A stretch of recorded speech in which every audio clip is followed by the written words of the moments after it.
Hi అందరికీ. Welcome to Hari and పరి vlogs. ఈరోజు రైస్ అండ్ చపాతీలోకి ఈజీగా చేసుకున్న రొయ్యల వంకాయ కూర ఎలా తయారు చేసుకోవాలో చూసేద్దాం.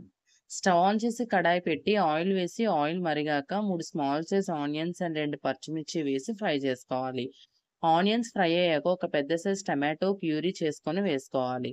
ఆ టమాటో ప్యూరీ బాగా వేగాక 15 మినిట్స్ ముందు ఉప్పు, కారం, అల్లం వెల్లుల్లి పేస్ట్, ప్రాన్స్ మసాలా వేసి కలిపి పెట్టుకున్న రొయ్యలు వేసి కలుపుకోవాలి. అవి వేగాక 2 వంకాయలు చిన్న ముక్కలుగా కట్ చేసుకొని వేసుకోవాలి. బాగా కలుపుకొని మూత పెట్టి లో ఫ్లేమ్‌లో పెట్టుకోవాలి. 2 మినిట్స్‌కి ఒకసారి చెక్ చేసుకుంటూ బాగా వేగాక వాటర్ వేసి కలుపుకోవాలి.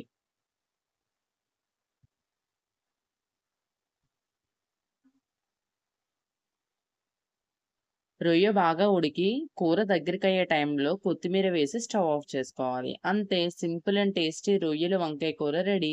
ఈ కర్రీ రైస్ అండ్ చపాతీలోకి చాలా బావుంటుంది. మీరు ట్రై చేసి ఎలా వచ్చిందో కామెంట్ చేయండి. Thank you for watching.